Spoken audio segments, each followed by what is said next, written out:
지금 저한테 뭐라고 하신 거예요? 여기는 한국의 어느 편의점. 미국에서 온 한 여성이 물건을 계산하기 위해 지폐를 건네자 편의점 직원의 표정이 굳어집니다. 이내 이 편의점 직원은 여성에게 손가락질까지 하기 시작하는데요. 이 여성은 편의점에서 겪은 일들을 미국 전역에 알려야겠다고 생각해서 유튜브에 영상 하나를 찍어 올리게 됩니다. 그리고 이 영상을 본 미국인들은 참을 수 없다는 반응을 보였는데요. 대체 이 여성이 편의점에서 무슨 일을 겪었던 건지 함께 알아보러 가실까요? 잠깐, 1초 만에 누를 수 있는 좋아요 버튼만 눌러주시면 영상 제작에 큰 힘이 됩니다. 안녕하세요. 저는 미국에서 유명 모델로 활동하고 있는 아밀리아라고 합니다. 오늘은 제가 한국에서 한 달 동안 지내면서 느꼈던 좋았던 점들을 여러분께 전해드리고 싶어서 이렇게 글을 쓰게 되었어요. 사실 글을 쓰는 건 제 직업이 아니라서 조금 서툴 수도 있지만 제 진심이 여러분께 잘 전달되었으면 좋겠네요. 저는 평소에도 한국을 정말 좋아하는 편이었어요. 그래서 미국에 있을 때도 한국 물건들을 많이 파는 H마트에 자주 가곤 했답니다. 그런데 이 H마트가 있잖아요. 가려면 정말 마음의 준비를 단단히 하고 가야 해요. 왜냐고요? 미국에 있는 한인마트는 주말 아침부터 오픈런 현상이 일어날 정도로 인기가 엄청나거든요. 처음 H마트에 갔을 때 긴 줄을 보고 깜짝 놀랐던 기억이 나요. 솔직히 마트에 이렇게까지 줄을 서는 게 흔한 장면은 아니거든요. 미국에서 살면서 한 번도 이렇게까지 줄을 선 적이 없으니까요. 저도 미국에서 지내면서 한국이 이렇게까지 미국에 큰 영향력을 끼칠 줄은 정말 몰랐답니다.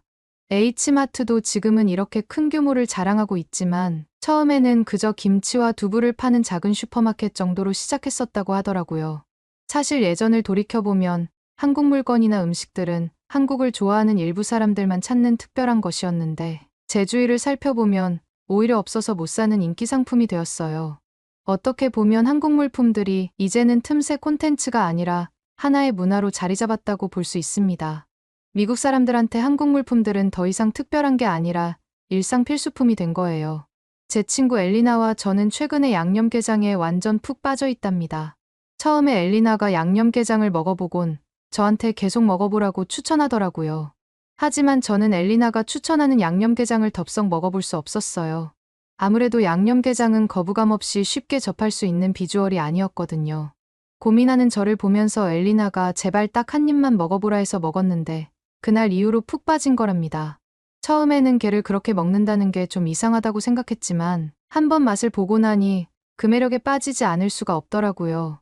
약간 매콤한 듯 하면서도 달달하고 살짝 흐물흐물한 게 저도 모르게 계속해서 먹게 되는 거 있죠? 요즘 미국에서는 이런 매콤달콤한 맛을 표현할 때 스와이시라고 한답니다. 매콤하다는 단어인 스파이시와 달콤하다는 단어인 스윗을 합친 단어예요. 원래는 없었던 단어인데 한국 음식들이 이런 매콤달콤한 맛을 내는 음식들이 많다 보니 스와이시라는 단어가 생겨난 것 같더라고요. 아무튼 H마트 안에는 뚜레쥬르나 또레오레 같은 한국의 체인점들도 있어서 가끔 한국 음식이 너무 먹고 싶으면서 다이어트 같은 건 잠시 잊고 싶을 때 친구들이랑 가서 치킨을 사 먹곤 한답니다. 한국식 치킨의 바삭함과 양념의 맛은 정말 중독성 있거든요. 아까 제가 말씀드린 스와이시라는 단어가 정말 잘 어울리는 맛이었습니다. 다이어트 때문에 항상 치킨을 먹을 때마다 이번이 마지막이라고 말을 하긴 하지만 또 먹고 싶어지는 건 어쩔 수 없는 것 같아요. 그리고 H마트에서 가끔 특별한 행사를 열 때가 있어요. 미국에서는 구하기 힘든 한우 소고기나 한국산 수박, 귤 같은 걸 항공특송으로 일부만 판매하는 행사를 1년에 한두 번씩 여는데 저는 그때마다 전화 예약을 해서 꼭 구매하려고 노력한답니다. 이 정도면 정말 한국 음식을 좋아한다고 말할 수 있겠죠. 한 번은 한우를 사서 친구들과 집에서 파티를 했는데 도대체 이거 어디서 산 거냐며 다들 궁금해하더군요. 소고기 하면 미국도 유명한데 아무래도 맛은 한국을 이길 순 없는 것 같더라고요. 얼마 전에는 까르보 불닭볶음면이 미국 내에서 엄청 인기였어요. 물론 지금도 없어서 사 먹기는 거의 불가능에 가깝지만요. 한 번은 제가 전화로 예약을 하려고 했는데도 이미 다 품절돼서 한동안 못 사 먹은 적도 있었어요. 진짜 그때만큼 아쉬웠던 적이 없었다니까요. 결국에는 한 달 뒤에야 겨우 구할 수 있었는데 한 입 먹고 기다리길 정말 잘했다는 말이 절로 나오더군요. 매운 걸 잘 먹지도 못하는데도 불구하고 땀을 뻘뻘 흘리면서도 계속 먹을 정도였으니까요. 아, 불닭볶음면 얘기가 나오니까 갑자기 생각난 게 있어요. 유튜브 같은 곳에서 불닭볶음면 챌린지가 한창 유행했을 때 제가 불닭볶음면을 처음 사 먹으면서 생겼던 해프닝이 있었거든요. 하도 불닭볶음면이 유행하니 저도 너무 사 먹고 싶어서 마트에서 검정색 봉지에 닭 캐릭터가 그려진 라면을 샀었는데 그때만 생각하면 지금도 어이가 없답니다. 불닭볶음면을 사면서도 사람들이 엄청 매워하면서 하도 맛있다고 극찬을 하길래 정말 기대를 많이 했었거든요. 집에 오자마자 빨리 먹고 싶어서 바로 끓여봤는데 완성된 라면을 보자니 뭔가 이상하더라고요. 빨간색이 아니라 왠지 빛바랜 누런색 같은 게 솔직히 별로 먹고 싶지 않게 생긴 거 아니겠어요? 더 이상한 건 불닭볶음면의 포인트라는 김가루가 없는 거예요. 유튜브에서 봤을 때는 마지막에 뿌리는 김가루가 정말 중요하다고 했는데 말이에요. 그래도 열심히 만든 거니까 먹어봐야겠다 싶어서 한 입 먹어봤는데 솔직히 별로 맵지도 않고 그냥 평범한 볶음면 같았어요. 뭔가 좀 부족한 것 같은 맛이 나는 라면이었달까요? 살면서 분명히 매운 걸 그렇게 잘 먹지 못한다는 걸 아는데도 이걸 먹다 보니 제가 그 사이에 매운 걸 먹는 능력이 좋아진 건가 싶은 생각까지 들더라고요. 아직 남아있는 불닭볶음면을 째려보면서 이거 별거 아니었네 하면서 괜히 우쭐해졌어요. 그래서 친구 엘레나한테 자랑하기 위해서 사진을 찍어 보냈어요. 다른 사람들은 불닭볶음면 먹으면서 쩔쩔매는데 저한테는 아무것도 아니었다고 말이에요. 그랬더니 엘레나가 어이없는 말을 하는 거 아니겠어요. 그건 진짜 불닭볶음면이 아니라 중국에서 한국의 불닭볶음면을 따라한 짝퉁을 사 먹은 거라는 말이었어요. 머리로 망치를 세게 얻어맞은 것 같은 느낌이 들더라고요. 어쩐지 뭔가 맛이 좀 부족하고 별로 안 맵다 싶었는데 왜 그랬는지 바로 알게 되었으니까요. 나중에 엘리나를 만났을 땐 엘리나가 저한테 조언을 해줬어요. 한국에서 뭐만 잘 나가면 중국이 다 따라하니까 이런 짝퉁 같은 건 음식이든 물건이든 잘 구분해서 사야 된다고 말이에요. 그러면서 한국어가 써져 있는 진짜 불닭볶음면 번들 한 봉지를 제품에 안겨주더라고요. 그런데 진짜 불닭볶음면 실물을 마주한 순간 저는 정말 당황했어요. 왜냐하면 중국 짝퉁 불닭볶음면과 한국 불닭볶음면의 포장지가 너무나도 똑같았거든요. 정말 구분하기 힘들 정도로요. 저는 그걸 보면서 의문이 들었어요. 왜 중국에서는 자기 고유의 것으로 승부를 보려고 하지 않고 다른 나라가 조금만 잘 나간다 싶으면 이렇게까지 따라하는 걸까요? 솔직히 좀 부끄럽지 않나 하는 생각도 들더라고요. 그날 저녁에 저는 한국식 진짜 불닭볶음면을 직접 끓여 먹어봤어요. 일단 비주얼부터 다르더라고요. 엄청 매울 것 같은 선명한 붉은색을 띠는 라면이었거든요. 때깔이 좌르르 보여서 보자마자 얼른 입에 넣고 싶은 비주얼이었답니다. 마음의 준비를 하고 한 입 먹어보니 와, 이게 진짜구나 싶더라고요. 물론 몇 초 있다가 혀에서 따끔따끔 느껴지는 특유의 매콤함이 느껴졌었지만 은은한 단맛도 바로 나니 정말 맛있었어요. 그런데 역시 불닭볶음면 원조답게 너무 매워서 이걸 먹으면서 물 한 통을 다 비워버렸지 뭐예요? 그 사이에 매운 걸 먹는 능력이 좋아졌을 거라는 제 추측은 착각이라는 게 너무나도 확실해지는 순간이었답니다. 진짜 원조 불닭볶음면을 먹어보니 중국 짝퉁 불닭볶음면이 원조의 근처도 가지 못한다는 걸 확실히 깨달았어요. 그리고 앞으로 한국 관련된 걸 살 때는 정말 조심해서 사야겠다고 다짐했답니다. 그렇게 불닭볶음면을 시작으로 저는 한국에 푹 빠져서 살고 있었어요. 그러다 오랜만에 시간적 여유가 생겼는데 문득 한국에서 한 달 살기를 해보고 싶다는 생각이 들더라고요. 사실 그동안 빡빡한 일정 때문에 스트레스를 너무 많이 받았거든요. 이렇게 스트레스 받을 때는 일상에서 완전히 벗어나고 싶을 때가 있잖아요. 그리고 전에 모델 활동으로 한국에 잠깐 다녀온 적이 있는데 그때의 경험이 너무 좋아서 다시 한번 한국에 가서 그 느낌을 받고 싶더라고요. 사실 저는 모델 일 외에도 유튜브를 하고 있어요. 일상을 기록하고 그런 기록들에 다른 사람들이 반응하는 걸 보면서 보람을 느끼거든요. 그래서 이번에 한국에서 지내는 동안 유튜브에 꼭 기록을 남겨야겠다고 생각했답니다. 특히 3달러를 가지고 한국에서 뭘 먹을 수 있는지에 대한 컨텐츠를 꼭 찍어보고 싶었어요. 왜냐하면 한국의 물가와 음식 문화를 소개하는 게 재미있는 영상이 될 것 같았거든요. 그렇게 한국행 당일 드디어 한국에 도착했는데 정말 설레더라고요. 한 달 동안 머물 숙소에 짐을 풀고 나니 오랜 비행으로 몸이 좀 지쳐 있어서 잠깐 푹 쉬기로 했어요. 푹 쉬고 나니 달달한 게 땡기더군요. 저는 원래 뭔가 마시는 걸 정말 좋아하거든요. 그래서 쉬고 나자마자 바로 한국 카페의 음료가 얼마나 맛있을지 궁금해서 숙소 근처에 있는 카페를 방문했답니다. 카운터로 가서 주문을 하려는데 거기 있던 남자 직원분이 정말 훈훈하게 생기셨더라고요. 제가 어떤 음료를 고를지 고민하고 있었는데 그분이 영어로 어떤 음료를 주문하시겠어요? 라고 물어보시는 거예요. 한국어를 못하는 제게 영어로 물어봐 주는 게 얼마나 감사했는지 몰라요. 그때 문득 엘리나가 했던 말이 생각났어요. 한국 사람들은 너가 생각하는 것보다 훨씬 똑똑한 걸 알아? 아마 이번에 직접 보면서 깨달을 거야. 라고 귀에 딱지가 않도록 말했었거든요. 근데 정말 그 말이 맞더라고요. 한국어 외에도 영어로 이렇게 자연스럽게 대화하는 걸 보니 도대체 한국인들은 몇 개 국어를 하는 거지 하고 정말 신기했답니다. 제가 오랜만에 달달한 음료가 마시고 싶다고 했더니 그 직원분이 이 카페에서는 얼그레이 라떼가 가장 잘 나간다면서 추천해 주셨어요. 그분의 추천을 믿어보기로 하고 그 음료를 시켰는데 믿을 수 없을 정도로 빨리 음료를 받았답니다. 사실 미국에서부터 한국인들의 빨리빨리 문화는 정말 유명해서 알고 있었는데 이렇게 직접 경험해보니 미국 사람들과 음료를 만드는 속도가 이렇게나 차이 날 수 있다는 게 정말 믿기지 않더라고요. 음료를 받고 자리에 앉았는데 더 놀라운 일이 있었어요. 맛있게 생긴 비스킷을 굉장히 잘 어울릴 거라면서 공짜로 주는 거 아니겠어요? 한국 사람들의 서비스 정신이 이렇게 좋다니 정말 신기했습니다. 요즘 미국에서도 한국 카페가 평일 오후에도 줄 서서 마셔야 할 정도로 인기라던데 이런 세심한 서비스가 큰 역할을 하지 않았을까 생각했어요. 카페에서 시간을 보내다 보니 어느새 배가 고파지더라고요. 어디를 가야 할지 고민하다가 한국에 오면 꼭 들려야 한다는 광장시장을 가보기로 했어요. 그곳에 가니 정말 먹을 게 너무 많더라고요. 빈대떡, 떡볶이, 꼬마김밥 등등 말이에요. 하지만 제 눈을 사로잡은 건 시원한 국물에 면이 들어있는 음식이었어요. 알고 보니 그게 냉면이라는 음식이더라고요. 처음 먹어봤는데 바로 푹 빠져버렸어요. 더운 날씨에 이렇게 잘 어울리는 시원한 음식이 또 있을까 싶었답니다. 질기지 않은 면들이 호로록 입으로 들어오면서 은근히 새콤한 맛이 나서 시원함을 더해주더군요. 그 후로 한 달 동안 한국에 있으면서 냉면을 가장 많이 먹었던 것 같아요. 한국의 여름이 엄청나게 더웠는데 냉면 덕분에 그 더운 날들을 잘 견딜 수 있었답니다. 냉면을 먹고 배가 불렀던 저는 조금 걷고 싶어서 주변을 돌아다니고 있었어요. 그러다 문득 조그만 하천이 눈에 들어오더라고요. 서울 한복판에 하천이 있다니 정말 신기했답니다.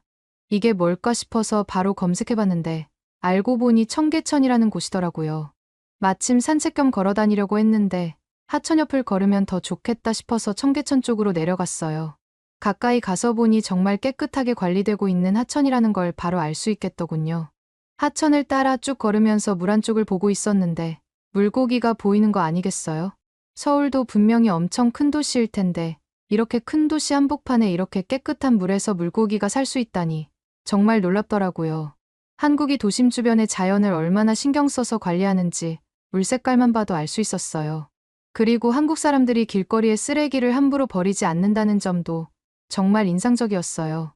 한국에서는 이렇게 깨끗한 거리가 당연할 수 있겠지만 미국에서는 상황이 많이 다르거든요. 사람들뿐만 아니라 가게 사람들도 큰 쓰레기를 거리에 막 버리는 경우가 많아요. 그러면 쓰레기가 버려지자마자 쥐들이 몰려와서 그걸 헤집는 경우도 심심치 않게 볼 수 있답니다. 오죽하면 뉴욕에는 쥐처리 담당자를 따로 채용할 정도로 쥐가 많다니까요. 웃긴 건 미국에서는 대도시일수록 쓰레기가 차고 넘쳐서 길거리 곳곳에서 쓰레기를 구경할 수 있다는 거예요. 특히 뒷골목 같은 길거리를 다니면 오물 냄새와 쓰레기가 쌓여있는 모습 때문에 절대로 가지 않는 곳이 되어버렸답니다. 미국 사람들 중에는 미국의 장점이 아무데나 쓰레기를 마구 버릴 수 있다는 걸 장점으로 생각하는 사람들도 있어요. 하지만 이렇게 깨끗한 한국의 거리를 보니 정말 반성을 많이 해야겠다는 생각이 들더라고요. 한국은 미국보다 땅덩어리가 좁아서 조금만 쓰레기를 버려도 바로 쌓여버리고 관리가 안 될 것 같은데 이렇게 거리가 깨끗한 걸 보면 거리를 대하는 한국 사람들의 시민의식이 확실히 미국과 다르다는 걸 깨달았어요. 그렇게 청계천을 걸어 다니다 보니 한 가지 눈에 띄는 게 있었어요. 청계천을 가운데에 두고 양옆에 산책로를 이어주는 돌이 있었는데 혹시나 이게 돌다리인가 싶었습니다. 미국에서는 돌다리를 쉽게 볼 수 없거든요. 그때 마침 제 뒤에 있던 커플이 반대쪽 산책로로 가기 위해 그 돌다리를 건너기 시작하더라고요. 근데 남자가 먼저 돌을 건너고 여자의 손을 잡아주면서 걸어가는 거 아니겠어요? 무슨 영화를 보는 건가 싶은 생각도 들면서 한국 남자들은 정말 자상한 면이 있구나 하는 생각이 들었어요. 더 귀여웠던 건 그 커플이 똑같은 옷을 입고 있었다는 거예요. 돌다리를 건너는 그 모습이 너무 귀여워 보이면서도 한편으로는 부럽기도 했어요. 왜냐하면 저는 저렇게 커플들끼리 똑같은 옷을 맞춰 입고 돌아다닌 적이 한 번도 없거든요. 저렇게 맞춰서 입고 다니는 게 개인적으로 귀엽다고 생각하는데, 미국 남자들은 커플 아이템들을 정말 유치하고 오글거린다고 생각해서 절대 안 한다니까요. 그래서 그 커플들을 보면서 너무 부럽다고 생각했답니다. 그렇게 청계천 구경을 하다가 숙소로 들어가서 꿀잠을 자니 다음 날이 되었어요. 그날 저는 한국에 오면 꼭 해보고 싶었던 컨텐츠를 찍기로 했답니다. 바로 제가 앞에서 말씀드렸던 3달러로 식사해보기 컨텐츠예요. 요즘 한국도 물가가 많이 올랐다고 해서 과연 뭘 사 먹을 수 있을까 싶어 검색을 해봤는데, 한국 사람들이 가볍게 밥을 먹어야 할 때 주로 김밥을 먹는다고 하더라고요. 그래서 근처 김밥집을 한번 들어가 보기로 했어요. 한국에서 지내면서 굉장히 신기했던 점이 하나 있었는데요. 카페든 음식점이든 메뉴가 정말 다양하다는 거였어요. 김밥집에 갔을 때도 마찬가지였습니다. 김밥 종류가 생각했던 것보다 훨씬 많아서 메뉴를 고르는 데만 한참이 걸렸거든요. 사실 미국에도 한국의 김밥이 유명한데, 미국에서는 한국 냉동김밥이 워낙 인기가 많아서 항상 품절이었어요. 그래서 한 번도 먹어보지 못했었는데, 한국에서 바로 만든 신선한 김밥을 먹을 수 있다니 정말 기대가 되더라고요. 저는 참치김밥이 맛있을 것 같아서 그걸로 주문했어요. 그런데 김밥이 나오자마자 저는 이게 맞나 싶더라고요.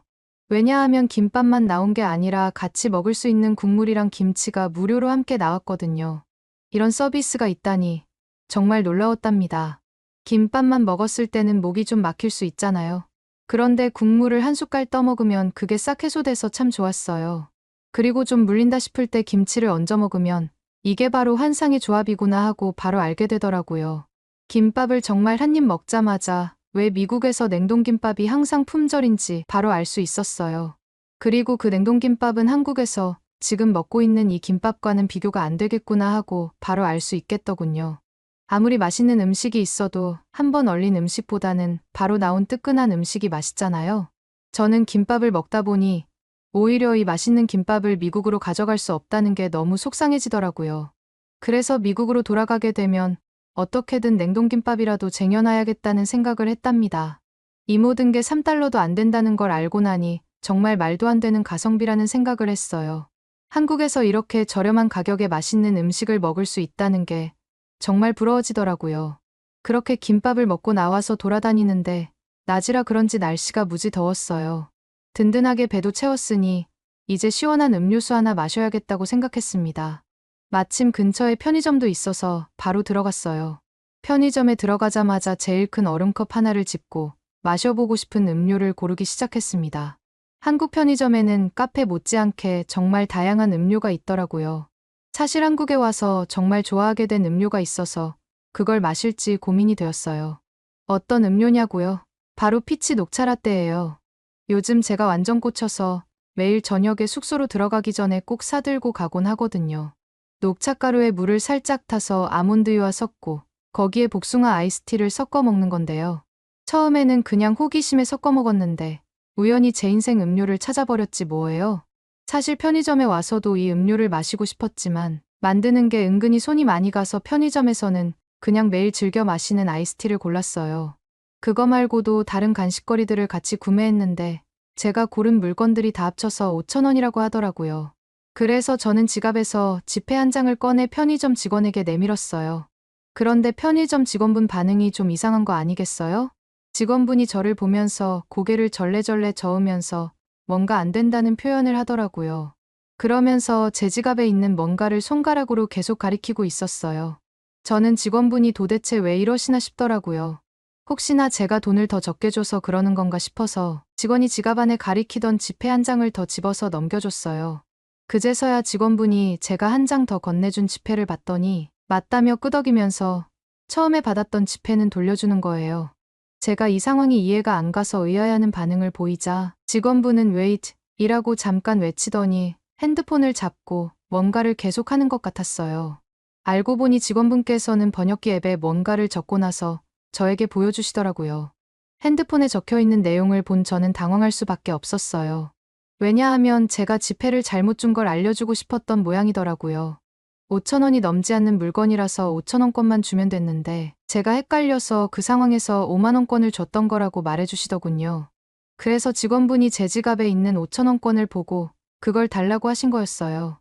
솔직히 미국이었다면 외국인이 더 많은 돈을 줬을 때 별 생각 않고 5천 원권을 받은 척 속이고 나머지 돈은 팁이라 생각해서 자기가 가질 수도 있는 상황인데 한국에서는 정직하게 제 값만 받으려고 하시는 걸 보고 정말 멋있다고 생각했어요. 그러면서 혹시나 제가 한국어를 못해서 직원분께서 불편해하거나 저를 싫어하지는 않았을까 걱정도 되더군요. 그날 느낀 게 정말 많아서 오늘 겪었던 일들을 많은 미국 사람들한테 알리고 싶어서 유튜브 영상을 찍어 올렸답니다. 그렇게 영상을 찍고 힘들어서 그대로 쓰러졌는데 다음날 이 영상이 대박이 터진 거 아니겠어요? 거의 300만이 훨씬 넘는 조회수가 나왔더라고요. 제가 종종 유튜브에 영상을 올리긴 하지만 이렇게까지 300만이 넘는 조회수가 나온 적은 처음이었거든요. 영상에는 1000개가 넘는 댓글이 달렸는데 대부분의 미국 사람들이 한국 사람들은 생각한 것보다 더 정직하고 친절하다고 말하더라고요. 댓글에서 어떤 미국 사람은 편의점 가서 3달러 대신 30달러를 줬는데 직원분께서 안 돼, 안 돼, 그건 너무 많은 돈이야 라고 하면서 받은 30달러 정도 되는 한국 돈을 돌려주고 손에 있던 동전들을 가져갔다는 경험을 공유해 주더라고요. 그분도 미국에서 지내면서 제일 그리운 건 한국 특유의 정직함과 친절이라고 했어요. 그 말이 정말 미국 돌아와서는 많이 공감되더라고요. 물론 그 외에도 제 영상에는 한국인들한테 돈을 다시 돌려받았다는 댓글들이 많았습니다. 댓글을 달아주신 어떤 분은 한국에서 5만 원 정도면 마트에서 장을 보고 나서 현관문 앞까지 배달해 줄 수 있는 큰돈이라는 댓글도 있었어요. 그걸 보니 확실히 한국이 미국보다 물가가 싸면서도 서비스는 미국보다 훨씬 좋다는 생각이 들더라고요. 댓글들을 보면서 가장 인상 깊었던 건 어떤 한국인분이 달아주신 댓글이었어요. 실제로 그 댓글이 제 영상에서 가장 인기가 많았는데 정말 그 댓글을 보면서 얼마나 감동받았는지 몰라요. 한국인이 달아줬던 댓글 내용은 이랬어요. 영어를 잘 몰라 영상은 정확히 이해를 못했지만 댓글은 번역을 통해 이해할 수 있었습니다. 한국인들은 한국에 놀러온 외국인들이 한국어를 하지 못한다고 절대로 불편해하거나 싫어하지 않습니다. 한국인들은 한국에 놀러온 사람들이 한국을 좋아해서 왔다는 것을 너무나도 잘 알기 때문에 외국인들을 돕는 것을 굉장히 좋아합니다. 오히려 한국 사람들은 영어를 잘 못한다고 생각해서 외국인을 상대하기 부끄러워하는 사람들이 많이 존재한답니다. 한국에 올 때 한국어를 꼭 알아야 될 필요가 없어요. 전혀 부담받지 않으셔도 된답니다. 한국에서 즐거운 시간만 가득하셨으면 좋겠네요. 저는 이 댓글을 보면서 괜히 울컥하는 마음까지 들더군요. 그 순간 한국에 오길 정말 잘했다고 생각했고 미국으로 다시 돌아가더라도 시간 날 때마다 꼭 한국으로 다시 놀러 와야겠다고 다짐했답니다. 그렇게 한국에서의 한 달이라는 시간이 순식간에 지나갔어요. 미국으로 가는 비행기를 타면서 한국에서 더 있을 수 없다는 아쉬움에 너무 속상하더라고요. 미국에 다시 돌아왔을 때도 한국에 대한 향수병이 생겨서 너무 힘들었어요. 항상 빨리빨리 처리되던 한국에서의 생활에 너무 익숙해졌는지 미국에 있는 생활들이 너무 답답하게 느껴졌거든요. 어떻게든 이 향수병을 극복하고 싶어서 오랜만에 H마트에 갔어요. 그런데 들어가자마자 깜짝 놀랄 수밖에 없었어요. 한국에서 매일 하루도 빠짐없이 먹던 편의점 음료와 얼음컵을 H마트에서도 드디어 팔기 시작한 거 아니겠어요? 미국에 있는 한국마트도 정말 일을 잘하는구나 싶었어요. 미국 사람들의 니즈를 파악하고 바로 반영하니까요. 제가 한국에 있으면서 편의점에서 음료를 마시던 영상도 꽤 반응이 좋았어서 미국 내에서 다들 한국 음료와 얼음컵을 사서 직접 만들어 마셔보기 챌린지가 유행하고 있거든요. 유행 때문에 한국 음료와 얼음컵도 품절될 게 분명해서 저는 H마트에 가자마자 얼음컵과 음료들을 종류별로 한아름 안고 기쁜 마음으로 계산을 했답니다. 오랜만에 한국을 느낄 수 있어서 너무 행복하더라고요. 하루라도 빨리 한국에 다시 돌아갈 생각뿐인데 이번에 한국으로 가게 되면 추천해 주실 여행지가 있을까요? 알려주시면 꼭 한번 가보겠습니다. 오늘의 사연은 어떠셨나요? 오늘의 사연이 마음에 드셨다면 좋아요만 한번 눌러주세요. 1초밖에 안 걸리지만 좋아요를 한번 눌러주시면 더 좋은 사연을 소개해드리는데 큰 힘이 된답니다. 긴 영상 시청해주셔서 감사합니다. 오늘도 행복한 하루 보내세요.